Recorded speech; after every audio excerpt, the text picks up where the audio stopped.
오늘은 사도신경 중에서 절이로서 산자와 죽은 자를 심판하러 오시리라, 이 부분에 대해서 살펴보려고 하는데요. 저는 그 사도신경 중에 성자 예수님과 관련된 신앙 고백이 이렇게 마무리되는 게 참 의미가 있다고 생각을 합니다. 왜냐하니까 절이로서, 이거 거기로부터거든요. 거기로부터 어디로부터입니까? 보좌에 계신 주님께서 거기로부터 다시 오시겠다. 이 약속의 말씀으로 그 신앙 고백이 마무리된다는 게 왜 의미가 있습니까? 사실은 신앙생활은 기다림입니다. 신앙생활은 현실 만족이 아닙니다. 기다림이에요. 이 성경이 말하는 핵심 중의 핵심이 바로 이 기다림의 문제거든요. 여러분 다 아시지만 창세기가 어떻게 말씀을 시작합니까? 맨 처음에 성경이 창세기 1장 태초에 하나님이 천지를 창조하시니라, 성경이 창조주 되시는 하나님을 선포하는 것으로 그렇게 성경이 시작이 되고요. 그래서 쭉 열거되다가 성경의 맨 마지막이 요한계시록 22장 20절, 이것들을 증언하시니가 이르시되 내가 진실로 속히 오리라 하시거늘 아멘 주 예수여 오시옵소서. 성경이 이렇게 마무리된다는 게 뭘 의미하겠습니까? 성경은 우리에게 신앙이라는 건 기다리는 거다, 현실 만족이 아닙니다. 여기서부터 혼란이 많이 생기는 거 아닙니까? 내 봉사를 많이 했으니까 현찰로 갚아주시겠지? 아니, 내가 이렇게 봉사를 많이 했는데 왜 이 복이 없지? 이게 기다림의 문제를 모르셔서 그렇습니다. 이거는요, 우리 다음 세대 자녀들이 참 안쓰러운 것과 좀 맥락이 있다는 것 같습니다. 저는 우리 아들, 딸 세대가 참 안쓰럽거든요. 너무나 유혹이 많은, 중독이 많은 시대를 살아가는 것도 안쓰럽고요. 그 중에서 난 제일 안쓰러운 게 우리 자녀 세대들은요, 이 기다림의 미학이라 그래, 기다림의 즐거움을 모르는 세대예요. 사실 저희 세대들은 다 아시지만 우리는 진짜 힘들었습니다. 보릿고개, 그리고 결핍, 이게 밥도 마음껏 못 먹을 정도였으니까요. 늘 우리는 그 결핍이 많았는데, 그런데 제가 그 어린 시절을 떠올려보고 또 제 아들을 보면은 제 아들 세대가 진짜 놓치고 있는 게 하나 있는데요, 그 기다림의 즐거움을 모른다는 겁니다. 참 우리 어릴 때를 생각하면은 온 나라가 다 가난하니까 가난한 게 부끄럽고 창피하고 이런 거 이전에 엄청 불편했습니다. 그리고 너무 뭐를 먹고 싶은데, 과자도 먹고 싶고 간식도 먹고 싶은데 그런 게 없으니까요, 한 9월 달쯤 되면은 크리스마스를 기다리는 거 아닙니까? 주님 오심을 열망해서 그런 거 아니고요.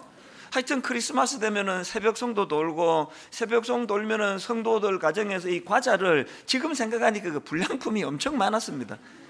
이 과자를 이만큼씩 이렇게 넣어주면은 신나가지고 그냥 한 보따리 들고, 그리고는 이제 새벽송 다 끝나면은 아침에 한 7시, 8시 교회 모여가지고 이 과자 나누는 거, 애들 위주로 그렇게 다 나누어 주셔가지고 이만큼 받아가지고 너무 행복하니까 여름 방학 지나면서부터 크리스마스가 기다려지는 거예요. 이 크리스마스 때 또 어떤 또 맛있는 걸 내가 먹을 수 있을까? 그런가 하면은 한 3, 4월 되면은 또 여름 성경학교를 또 눈 빠지게 기다리는 거 아닙니까? 성경을 알고 싶어서 그런 거 아닙니다.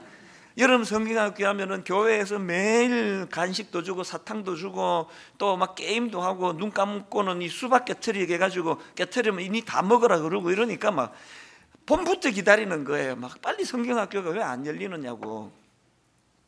그런가 하면 진짜 기다렸던 건 추석하고 또 설날 아닙니까? 그때 옷을 사주시니까, 추석에 옷을 사면은 거의 내년 추석까지 입도록 해야 되니까 3번 접어가지고, 지금 생각하면은 완전히 그 짱구같이 해갖고 그렇게 옷을 바지도 3번씩 접고 그렇게 입었는데, 지금도 잊혀지지 않습니다. 왕자표 운동화, 추석 선물로 왕자표 운동화를 신고 견딜 수 없어가지고 온 동네를 숨이 턱까지 차도록 달리면서 난 왕자표 신발 새로 샀다고, 그래서 이 왕자표를 신으면 왕자가 되는 줄 알았습니다. 그러니까 추석도 손꼽아 기다리고, 더 기다리는 건 설날. 세배하면은 어른들이 한 20원씩 주시니까 허리가 휘도록 사실 그 세배해봐야 요즘 애들 하루 용돈도 안 되는 돈인데요. 그렇게 기다려지는 거예요. 제가 우리 어릴 때를 생각해 보면은 이게 막 그저 불행하고 우울하고 이런 게 아니에요. 늘 뭔가를 기다리고 그 조그만한 거 얻고도 너무 행복해하고 그 왕자표 운동화 아까워가지고 뭐 한동안은 또 안 신자 바로 사자마자 안 신습니다. 그거 막 선반에 올려놓고 그런데도 너무 행복했거든요. 그거 비해가지고 우리 자녀들 세대를 보면은요 기다림이 없습니다. 바로바로 다 얻으니까요. 여름 성경학교 하나도 안 기다립니다. 교회에서 주는 간식보다 자기 엄마가 사주는 게 훨씬 맛있는데 뭐하러 교회 간식 기다리겠냐고요. 근데 이상한 건 요즘 애들보다 우리가 더 행복했던 거 아닙니까? 어제도 우리 아들 지금 대학교 들어가가지고 뭔가 고뇌에 쳐가지고 인생이 힘들다 막 그러고 그래서 내가 참 이제 이상하다 그래서 다 누리면서 뭐가 그렇게 막 고뇌에 찬 얼굴을 하고 있는지 모르겠습니다. 이 기다림의 즐거움 이런 거거든요. 신앙생활도 마찬가지입니다. 저는 사도행전이 그 방금 읽은 오늘 본문으로 사도행전의 문을 여는 게 굉장히 의미가 있다고 생각을 합니다. 오늘 본문에서 전하고 싶은 메시지는 1장 11절이라 생각하는데요. 사도행전 1장 11절을 보십시오. 이르되 갈릴리 사람들아 어찌하여 서서 하늘을 쳐다보느냐. 너희 가운데서 하늘로 올려지신 이 예수는 하늘로 가심을 본 그대로 오시리라 하였느니라. 그 기다림을 메시지를 던져주시는 거 아닙니까? 사도행전은요 사도들의 놀라운 역사, 사도들의 일, 수많은 행했던 일들을 기록해서 사도행전인데, 그리고 그 배후에 성령님이 역사하셨다 그래서 사도행전의 별명이 성령행전입니다. 그러나 저는 제 나름대로 별명을 하나 더 붙여보는데요, 사도행전은 기다림의 행전이에요. 바로 1장에서 모든 사역이 시작하기 전에 그 사모하는 주님을 향해 하늘을 쳐다보는 제자들에게 이 예수님은 하늘로 가신 그대로 오시리라 하였느니라, 이 말씀이 선포되었기 때문에 설레이는 마음으로 그 사랑하는 주님, 사모하는 주님을 다시 만나게 될 것이라는 그 소망을 가지고 달려갔기 때문에 제가 이 사도행전은 기다림 행전이다. 여러분, 오늘 여러분을 그렇게 지치게 만드는 건 요인이 어디에 있다고 생각하십니까?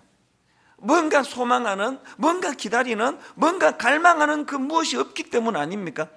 지금 많이 이루었다고 생각하는, 지금 권태감을 느끼는, 지금 더 이루고 싶은 뭐가 없어지는 그때부터 변질이 시작될, 위험이 시작된다고 생각합니다. 그래서 신앙생활은 기다리는 거예요. 소망하는 겁니다. 빌립보서 3장 20절에 보니까 그러나 우리의 시민권은 하늘에 있는지라 거기로부터 구원하는 자 곧 주 예수 그리스도를 기다리노니. 그래서 여러분, 우리가 이런 의미에서 사도신경을 고백할 때마다 이 대목이 이르면은 저리로서 산자와 죽은 자를 심판하러 오시리라, 이 대목에서 중요한 두 가지 포인트가 있다는 걸 기억하셔야 됩니다. 첫 번째 포인트는 예수님은 다시 오신다. 두 번째 포인트는 오시는데 심판주로 오신다. 심판하러 오신다. 이 약속을 늘 되뇌이면서 사도신경을 통해 그 주님의 약속을 저는 신뢰합니다. 저는 믿습니다. 그것을 인식합니다. 이 고백이 사도신경에 담겨 있는 거거든요. 사실 저는 담임 목사로서 우리 부목사님들한테 꼭 연말에 하나를 확인합니다. 혹시 내가 그동안 여러분한테 뭘 약속해 놓고 깜빡하고 약속을 안 지킨 게 있으면 꼭 말을 해달라. 저는 이제 뭘 약속하면 꼭 메모를 하거든요. 그러나 이제 막 바쁜 일이 겹칠 때 깜빡하고 넘어갈 때가 있으면 잊어버리는 거예요. 그런 일이 있을까봐. 근데 꼭 부탁을 합니다. 메일로 부탁하거나 말로 부탁하거나, 내가 혹시 약속했는데 안 지킨 게 있으면 꼭 말을 해달라.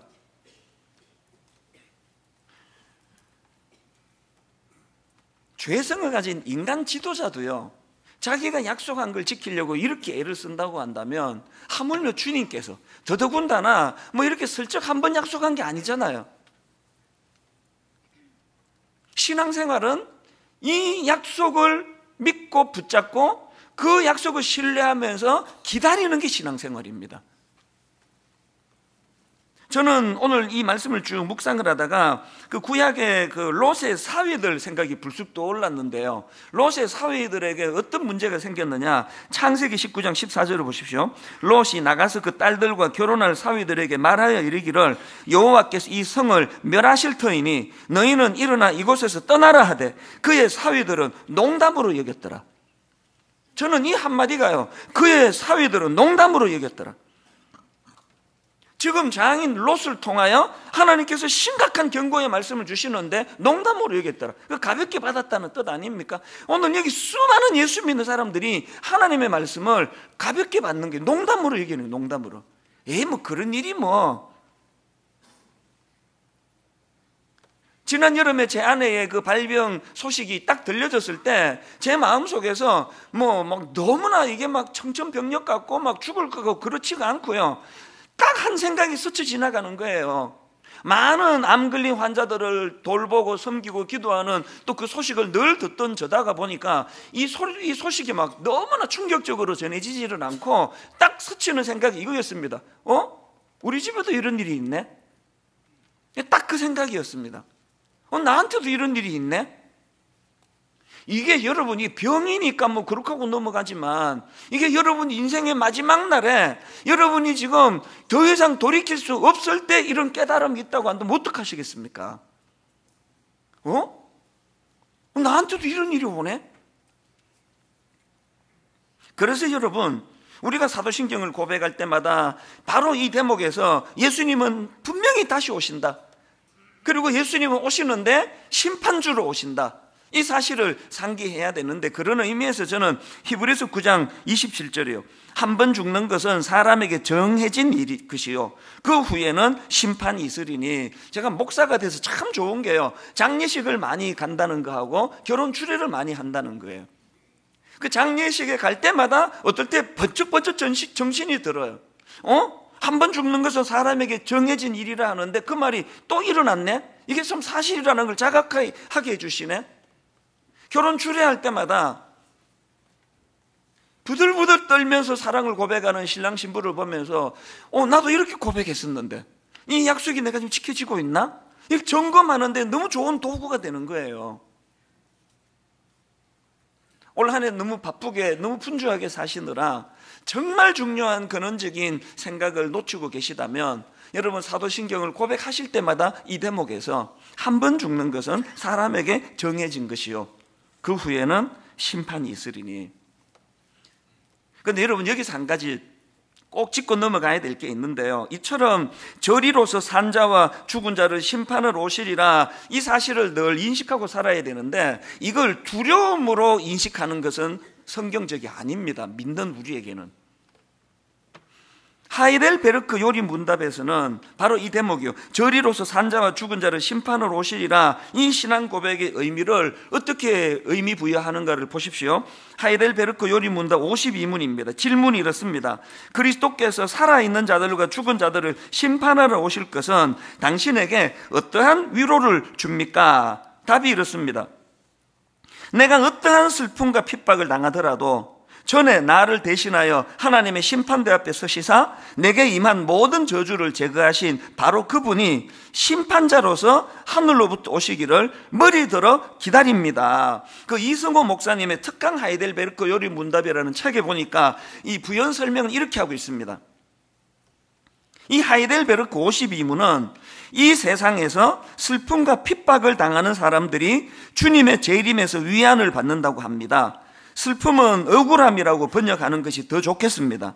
지금 우리나라는 어떤 사회일까요? 정말로 공정한 사회라고 생각하십니까? 경제적 정의가 실현된다고 보십니까? 사법적 정의가 실현된다고 보십니까? 물론 전혀 실현되지 않는다고 할 수는 없을 것입니다. 그러나 돈과 힘 있는 사람이 재판에서 이기는 경우가 너무나 많습니다. 게다가 일단 재판이 끝나버리면 더 이상 하소연할 곳이 없게 됩니다. 이 억울함은 어떻게 해결될 수 있을까요?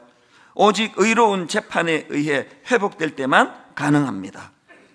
저는 이 목사님의 그 글을 읽으면서 전에 말씀드렸던 프로야구 비디오 판독이 불쑥 떠오르는 겁니다. 얼마나 억울한 선수가 많았겠습니까? 제가 인식하고 그 야구를 보니까요, 그 심판의 오심이 매 게임마다 없이 지나가는 때가 없더라고요. 분명히 심판은 아웃 그랬는데 그 선수가 억울하면은 이 모양이 이제 비디오 판독해달라는 사인인가 봐요. 그 이렇게 사인을 하면은 심판이 어디 들어가가지고 이제 끼고 정밀하게 그걸 분석하는데요. 제가 놀라는 게 심판이 아웃했는데 사실은 세이프가 굉장히 많더라고요. 그 볼 때마다 이거 없을 때 운동했던 선수들이 얼마나 억울했겠냐고요. 자기가 잘못 판정하면은 이렇게 창피당한다는 거를 인식하고 심판 보는데도 오심이 이렇게 많은데 자기가 해버리면 그거로 끝일 때는 얼마나 더 오심이 많았겠냐고요. 누가 예수님의 다시 오심을 기다린다고요? 사람들이 해가지고 억울하게 평가를 당하고 하느라고 했는데 오해받아가지고 눈물을 흘리게 만드는 그런 일들이 있을 때마다 이 땅에서 그것을 바르게 펴려고도 애를 써야 되지만 우리는 다시 오실 예수 그리스도, 그분이 심판주로 오실 때 그분은 결단코 이렇게 잘못 판정하는 일이 없으실 분이라는 것, 이 사실을 인식하고 있는 사람들이 주님의 다시 오심을 기다린다는 겁니다. 저는 신앙은 기다림이라고 그렇게 말씀을 드리면서 저는 이제 이 사도신경 이 부분을 묵상을 하면서 예수님의 재림과 관련해 가지고 두 가지 지침을 좀 나누고 싶습니다. 사실 이 지침은 제가 오래전부터 개인적으로 가지고 있는 지침이기도 한데요. 여러분, 예수님의 재림과 관련해서 첫 번째 지침이 뭐냐? 하나는 두 번째 지침 중에요. 하나는 나 자신을 위한 지침이고 또 하나는 이웃에 대한 지침인데, 첫 번째로 나 자신에 대한 지침이 뭐냐? 주님의 심판이 나의 삶의 기준이 되게 하자. 이게 저의 지침이에요. 아까 말씀드렸잖아요. 사람은 외모를 보거니와 나 여호와는 중심을 보신다. 겉만 보고 판단하는 사람들이 저에 대하여 뭐라고 말하는 거에 너무 연연하지 말자. 아무리 저를 좋다 칭찬해도 거기에 너무 빠지면 안 되고, 아무리 오해해서 저를 비난하더라도 하나님 앞에서 이거는 저분들이 오해라고 생각이 된다면 하나님 이것 때문에 너무 낙심하지 않기를 원합니다. 이런 마음을 굉장히 되뇌이거든요. 인간은요, 그 판단력이 참 흐려요. 겉만 보는 거 아닙니까? 그 드라마 같은 그 후일담 그러면서 이제 그 드라마를 찍었던 과정을 보여주면 어떨 때는 되게 가정스럽게 생각이 들어요. 너무나 호화 주택을 가지고 드라마를 찍었는데 보니까 그게 화면 비치는 것만 호화예요. 어떤 데는 담도 없고 벽도 없고. 그 왜 그렇습니까? 눈에 보이는 것밖에 못 보니까 그런 것까지 할 필요가 없는 거죠. 혹시 여기에 지금 그 드라마 세트 같은 인생이 있으시면 안 되는 거 아닙니까? 게으른 저는 겨울이 너무 좋아요. 갑자기 그 새우깡이 먹고 싶을 때 그냥 롱코트 하나만 입으면 다 해결이 돼요. 안에는 막 잠옷을 입었든 뭘 어쨌든 간에 그 두꺼운 옷만 딱 입고 나가면은 아무도 몰라요. 근데 이런 상상을 그냥 청소년 사역을 오래 해가지고 이 공상력이 좀 풍부한데요. 어떨 때 한 번씩 앞에 남자 확 벗겨버리고 싶어요. 이거 확 걷으면 안에 뭐가 있을까? 잠옷일 텐데. 이 짓궂은 생각 아닙니까? 왜? 자기가 그러고 나왔으니까. 오늘 여러분, 겨울에 새우깡 사러 나간 제 복장과 같은 인생으로 사시는 분, 그 정말 위험한 거예요. 어느 날 주님이 오셔서 그 겉옷 확 벗겨버리시면 어떡할 거예요? 그러다 보니까 오실 주님을 우리가 기다리면은 늘 이제 그 겉만 보고 판단하는 사람의 평가에 연연하지 말자. 평가는 하나님만 정확하게 하신다. 그리고 하나님이 제대로 인정해 주실 수 있는 그런 삶을 살아야 되겠다. 목회라는 게요, 그저 보이는 부분만 그럴듯하고, 제가 우리 교회의 어느 장로님이 그 장로님으로 부임하시면서 저한테 하신 말이 난 너무 슬펐습니다. 이런 말씀을 하시는 거예요. 나는 우리 교회가 너무 좋고 이찬수 목사님은 너무 사랑하고 좋아하는데 너무 두렵습니다. 멀리서 볼 때 목사님이 너무 아름다웠는데 장로가 돼가지고 매일 당회하고 회의하고 목사님 가까이 갔을 때 실망하게 될까봐, 상처받을까봐 난 그게 너무 두렵습니다. 난 그게 너무 두렵습니다는 그 말이 제게 너무 슬프게 들렸습니다. 그걸 두려워해야 될 이야기입니까? 목사님은 멀리서 봐도 이렇게 아름다운데 가까이서 보면 얼마나 아름다울까요? 그렇게 말씀해 주셨더라면 내가 그 아름다워지려고 노력을 많이 했을 텐데. 여러분, 우리 모두가 다 예수님은 반드시 다시 오신다. 예수님은 심판주로 오신다. 그 사실을 인식한다면 나 자신에 대해서는 어떻게 해야 됩니까? 주님의 심판, 이것이 내 삶의 기준이 되도록 해야 된다. 언젠가 주님 앞에 섰을 때 너무나 위선적인 그 부끄럽게 짝이 없는 그런 모습으로 서서는 안 된다. 이걸 늘 인식하고 살아야 된다는 겁니다. 이걸 저는 그 꿈 넘어 꿈이라는 표현으로 설명할 수 있다고 생각을 하는데요. 그래서 지난 금요일입니다. 지금 대학교 1학년인 우리 아들하고 이제 저녁에 밥 먹으면서 두런두런 이야기를 나누었는데요. 제가 이런 질문을 던졌습니다. 너 혹시 그 꿈 넘어 꿈이라는 말 들어봤니? 그랬더니 얘는 참 이상하게 저하고 대화만 하면 목소리를 착 깔아요. 근데 너 꿈 넘어 꿈이라고 들어봤니? 그랬더니 그게 무슨 뜻인데요? 그러더라고요.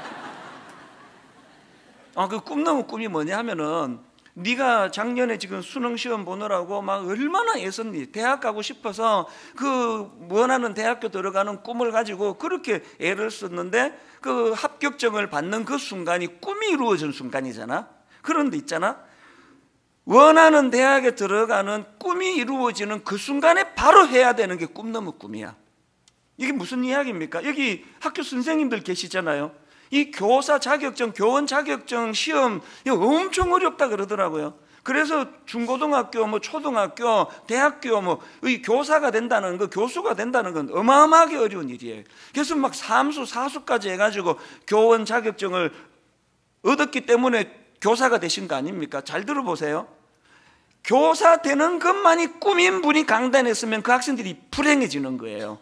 교사 자격증을 받는 순간, 꿈이 이루어지는 순간 그 꿈 넘어 꿈으로 그것이 바꾸어져야 돼요. 꿈 넘어 꿈이 뭡니까? 이 아이들에게 정말 유익한 교사가 되는 꿈, 내 제자들이 훌륭한 제자가 되도록 정성을 다하여 잘 가르쳐야 되겠다는 꿈, 이게 꿈 넘어 꿈이에요.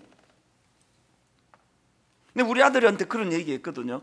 근데 언젠가 그 통계를 보니까 그 하버드 대학교 들어가서 퇴학당하는 여러 민족들이 많은데 하버드 대학교에 이 한인들 또 한국 사람들이 도중 하차하는 확률이 전 세계에서 1위라 그러더라. 왜 그렇다고 생각하니? 하버드 대학교 입학하는 꿈만 꿨기 때문에 합격하고 나니까 이룰 꿈이 없으니까 네가 그렇게 될까 봐 아빠는 늘 염려가 돼. 꿈 넘어 꿈. 우리나라 정치가 왜 가슴이 아픕니까? 국회의원 당선되는 꿈만 갖고 있기 때문에 국회의원 당선만 되면 태도가 달라지는 정치가들을 꽤 많이 봤거든요. 저한테 선거 때 얼마나 많이 다녀가는지 아십니까? 그렇게 겸손한 분들을 난 만나기가 어려워요. 이게 예외 없이 다 그래요. 여러분, 꿈밖에 없는 국회의원은 뽑으면 안 되는 분들이에요. 당선이 되자마자 꿈 넘어 꿈. 이렇게 한이 많은 이 시대에, 이렇게 골이 깊은 이 시대에, 이렇게 그 세대 간의 갈등이 극심해진 이 시대에 하나님 저들 눈물을 닦아주는 그런 국회의원으로서의 꿈을 갖기 원합니다. 이게 꿈 넘어 꿈이거든요. 이걸 신앙에 한번 대입해 볼까요? 여러분, 그 마틴 루터가 이런 말을 했습니다. 인생의 궁극적인 목적은 구원이 아니고 하나님께 영광을 돌리는 것이다. 이상한 말씀을 하셨네. 아니, 인생의 궁극적인 목적이 구원받는 건데 그게 아니래요. 이게 바로 꿈 넘어 꿈을 설명하는 거예요. 예수 믿어 천국 가는 그것만이 꿈이 아니고 내가 예수님의 십자가로 구원받은 하나님의 자녀가 되었다면 그 순간부터 꿈 넘어 꿈을 꾸는 거예요. 오실 주님을 기다리며 심판주 되실 그 주님의 성품을 닮아가면서 나도 세상에서 남의 눈에 눈물 흘리게 만드는 짓을 하지 말아야 되겠다. 나도 이 땅에서 이 혼란한 시대에 하나님이 내게 맡겨주신 역할을 잘 감당해야 되겠다. 어떻게 하늘만 쳐다보고 있느냐? 주님 다시 오신다. 이 오늘 본문의 말씀을 기억하면서 사명을 감당하는 거, 이게 꿈 넘어 꿈이에요. 지금 우리 교회의 초미의 관심이 1만 성도 파송 운동이라 그러더라고요. 여러분 대단하세요. 제가 들어보니까 뭐 다락방 모임이든 3, 4, 5로 계속 나누는 게 우리 게 어떻게 되는 거야? 우리 진짜 나가야 되는 건가? 계속 서로 간에 의논하고 묻고 막 그렇게 하시는데 지금까지 단 한 분도요 저한테 이거 어떻게 되는 거예요? 질문하는 분도 안 계셨거든요. 정말 대단한 분들이에요. 기다리시는 거, 기다리시는 거. 믿음은 기다리는 거라 그러더라. 그러면서 사실 여러분 1만 성도 파송 운동 그거 그 주님께 받은 오다 아닙니까? 한 7, 8년 전에 정각 새벽 3시에 저를 흔들어 깨우시고 그 전에 악몽을 꾸고 막 가위 눌리고 그리고는 새벽에 잠을 깨우셔가지고 제게 강력하게 던지신 메시지가 이거거든. 그때 저희가 1년에 한 4,500명씩 등록할 때예요. 막 벌떼처럼 몰려오던 때예요. 그 새벽에 저에게 주신 주님의 메시지가 강렬했습니다. 한국교회가 이렇게 어려운데 미자립 교회가 이렇게 많은데 네 한 교회로만 이렇게 몰려드는 게 옳은 일이냐?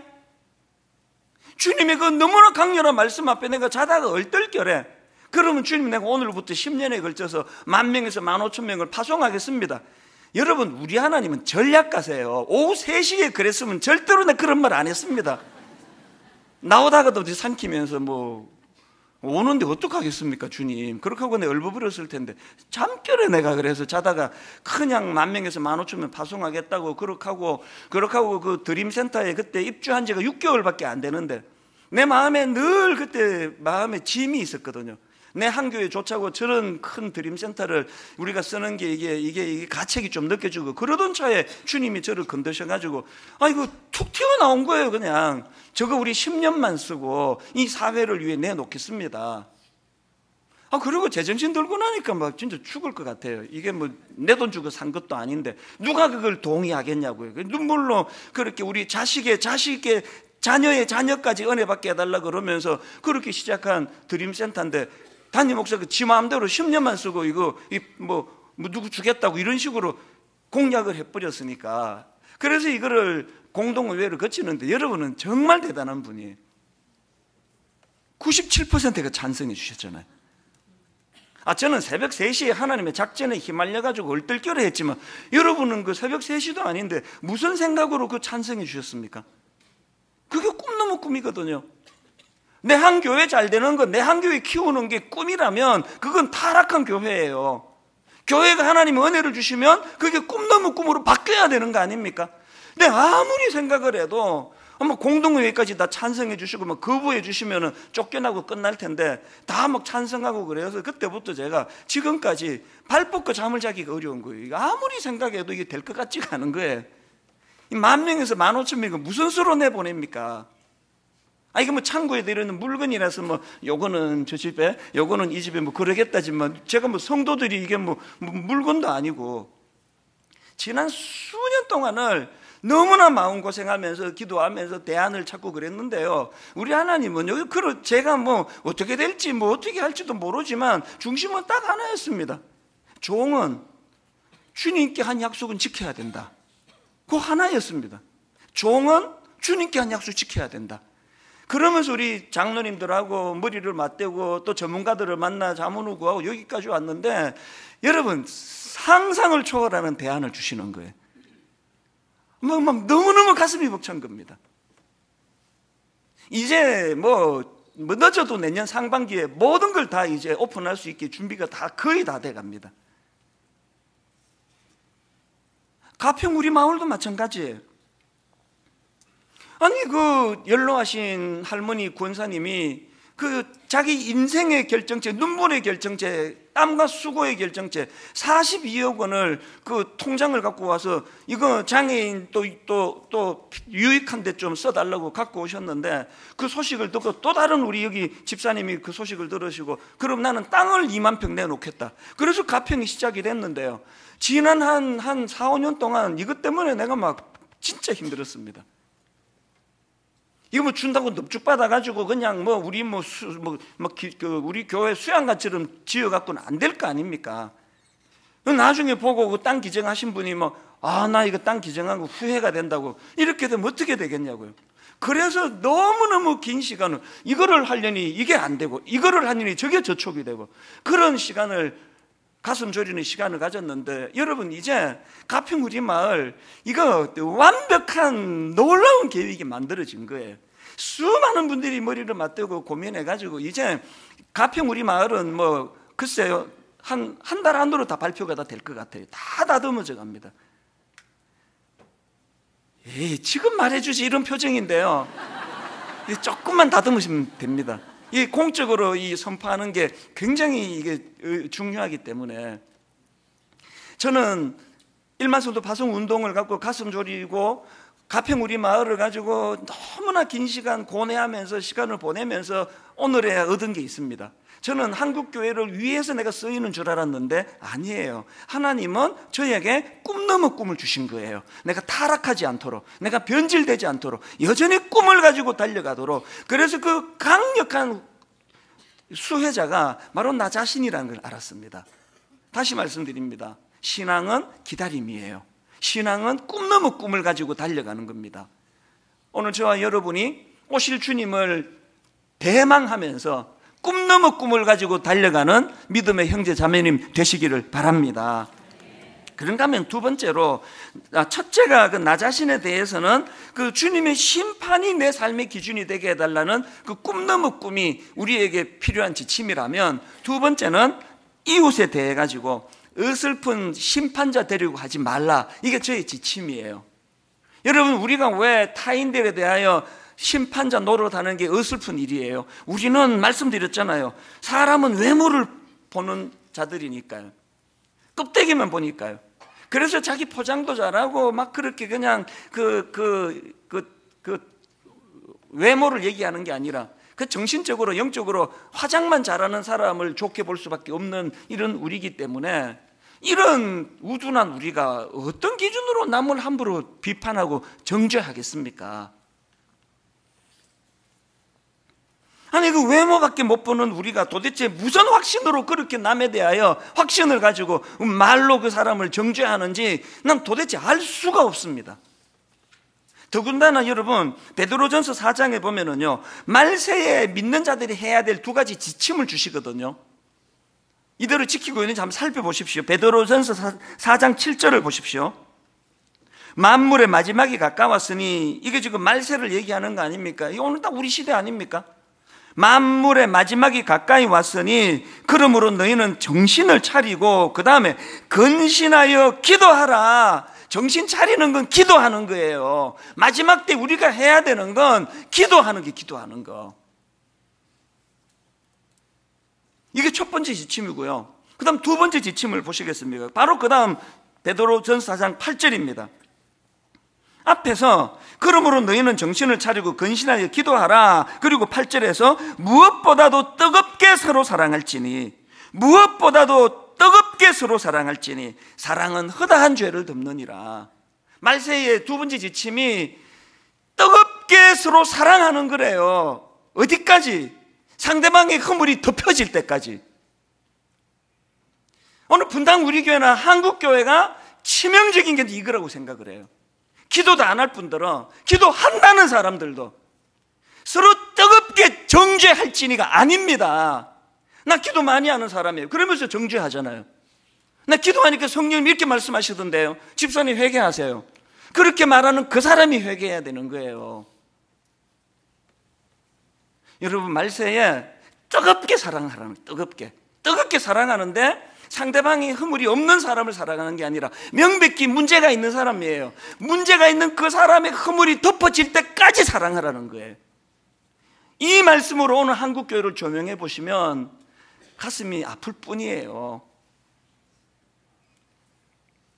최근에 제가 어떤 책 소개하는 글을 읽다가 그 문장 하나를 발견하고 거기에 필이 꽂혀버렸습니다. 딱 문장 하나예요. 내용을 들어보세요.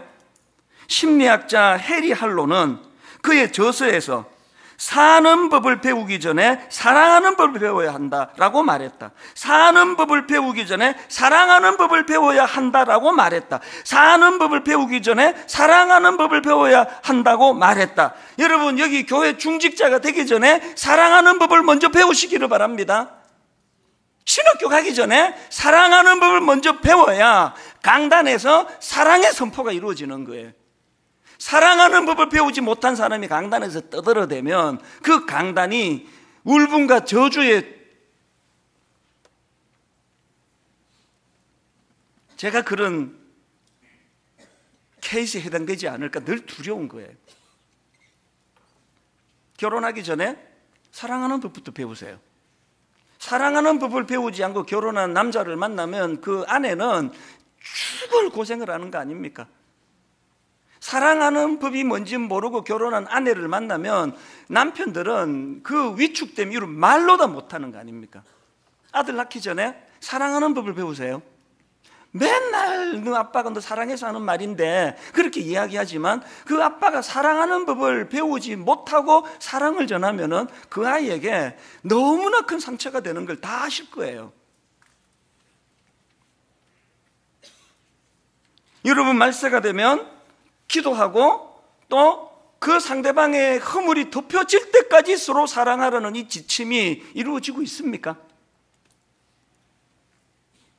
요한복음 13장 1절, 유월절 전에 예수께서 자기가 세상을 떠나 아버지께로 돌아가실 때가 이른 줄을 아시고 그 다음 보세요. 세상에 있는 자기 사람들을 사랑하시되 끝까지 사랑하시. 뭘 배워야 된다고 말세요? 예수께서 세상에 있는 자기 사람들을 사랑하시되 끝까지 사랑하시니라. 결론은 이렇게 맺기를 원합니다. 지난 한 주 동안에 그 90년대의 그 코미디 기억나시는지 모르겠는데 개그맨 두 사람이 나와가지고요 뭐 이렇게 주거니 받거니 하다가 첫 번째 멘트가 이거예요. 아마 그 90년대 다 아실 거예요. 그렇게 심한 말을? 그 기억나시죠, 그죠? 이상하게 제가 오래 잊고 있었는데 지난 한 주 내내 이게 계속 이게 제스처까지 뭐라고 말하면 그렇게 심한 말을?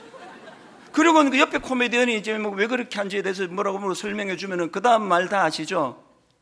그렇게 깊은 뜻이? 우리는요 그 껍데기밖에 몰라가지고 사람들에 대해서 정절을 너무 잘해. 그렇게 심한 짓을? 그렇게 심한 말을? 그렇게 조그만 내용을 알고 보면은 그렇게 깊은 뜻이 있는데 이 그렇게 심한 말을? 영안이 열려 뜨겁게 사랑하라는 주님의 말씀이 들어오면요 그렇게 심한 말이보다 그렇게 깊은 뜻이 이렇게 고백하는 게 훨씬 많습니다. 부부간에 어느 말이 더 많으세요? 부부간에 그렇게 심한 짓을? 아이들에게 그렇게 심한 행동을? 근데 계속 오늘 아침에도 막 계속 이게 막 제스처까지 생각이 나가지고 그렇게 심한 말을? 그렇게 깊은 뜻이? 오늘 말씀은 이거 다 같이 해보고 마치도록 하겠습니다. 두 가지 지침을 기억하십시오. 나 자신에 대해서는 내 기준은 주님의 심판이에요. 사람의 뭐라 하는데 우쭐하지도 말고 위축되지도 마십시오. 주님만 나를 평가하신다. 이웃에 대해서는 어설픈 심판자가 되지 말자. 내 생각에 이게 이 사람 틀렸다 싶어도 그건 내가 겉만 보고 하는 것이다. 그렇게 깊은 뜻이 있을지 어떻게 아느냐. 오늘 이 찬양을 같이 부르고 말씀을 마무리하기 원합니다. 요즘 이 찬양이 참 자주 되뇌어지는데요. 주님 다시 오실 때까지 나는 이 길을 가리라. 그 다음 보니까 좁은 문, 좁은 길, 나의 십자가 지고, 이게 꿈 넘어 꿈 아닙니까? 가사를 생각하시면서 오늘 말씀을 기억하시면서 한번 이 찬양 같이 불러보기 원합니다. 주님 다시 오실 때까지, 주님 다시 오실 때 나는 이 길을 가리라. 이 길을 가리라. 좁은 문, 좁은 길, 힘든 사명의 길이지만 꿈 넘어 꿈, 나의 십자가 지고, 나의 가는 이 길 끝에서 나는 주님을 보리라.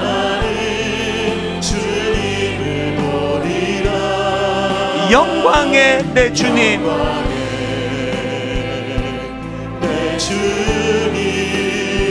나를 맞아주시니 다시 오실 주님을 우리가 사모합니다. 기대합니다. 주님 다시 오실 때까지 나는 일어나 달려가리라. 주의 영광 온 땅 덮을 때 나는 일어나 노래하리. 내 사모하는 주님, 온 세상 구주시라.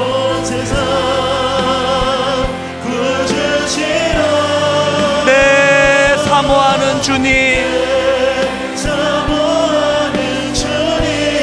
영광의 왕이시라.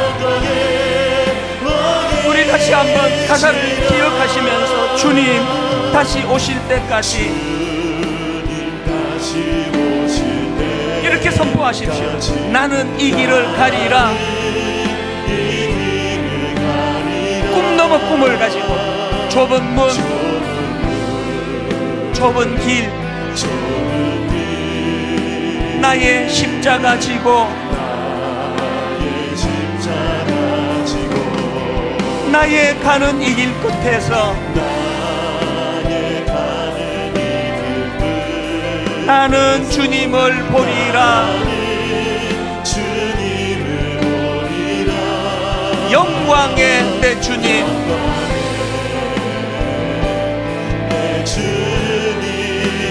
나를 맞아주시니 많이 지치고 많이 힘들고 많이 피곤한 인생길이지만 주님 다시 오실 때까지 나는 일어나 달려가리라. 주의 영광 온 땅 덮을 때 나는 일어나 노래하리. 여러분 다시 오실 주님을 사모합니다. 그분을 갈망합니다. 내 사모하는 주님, 온 세상 구주시라. 내 사모하는 주님, 영광의 왕이시라.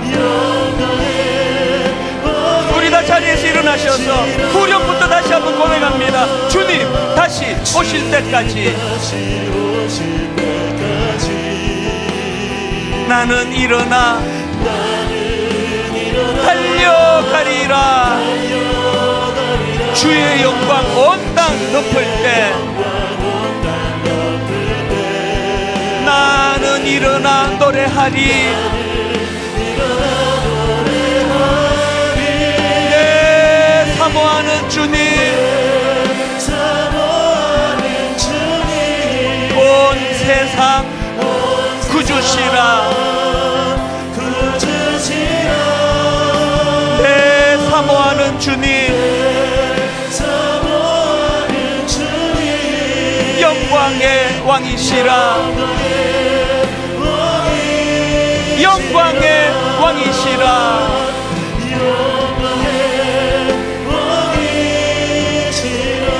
오실 주님을 사모하며 기다리며 우리 한번 말씀을 기억하며 통성으로 같이 기도하기 원합니다.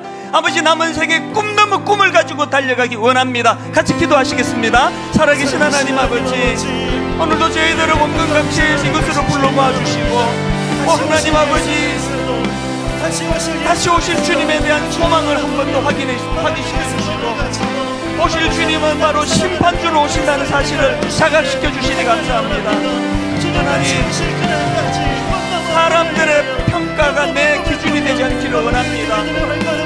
아버지, 사람들이 나의 진정한 심판자가 될 수 없는 것은 그들은 아버지 눈으로 보이는 외적인 것만 보고 판단할 수밖에 없기 때문입니다.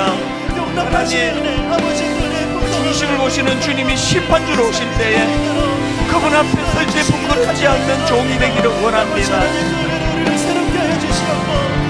아버지 하나님, 외모로 판단할 수밖에 우리기에 어설픈 정죄가 일어나지 않기를 원합니다. 오늘 이 말씀을 가지고 다시 한번 힘을 얻어 달려가도록 주님이 인도하여 주시옵소서. 십자가를 의지하여 사명을 향해 달려가게 하여 주시옵소서. 하나님 아버지, 세상은 점점 삭막해지고 서로가 서로를 미워하고 원망하고 분노하며 서로를 향하여 비난에 손가락질이 난무하는 이 시대에 오늘 다시 한번 각성하고 말세에 우리가 어떻게 살아야 할지를 가르쳐 주시니 감사합니다. 주님 앞에 기도하며 상대방의 허물이 뒤덮여질 때까지 사랑할 수 있도록 주님의 사랑을 갈망하며 간구하오니 우리 안에 그 사랑을 허락하여 주시옵소서. 소망을 가지고 내 눈물 닦아 주실 그날을 기대하며 어떤 경우라도 낙심하지 아니하고 그렇게 꿈 넘어 꿈을 가지고 달려나가는 믿음의 성도님들 되게 하여 주시옵소서.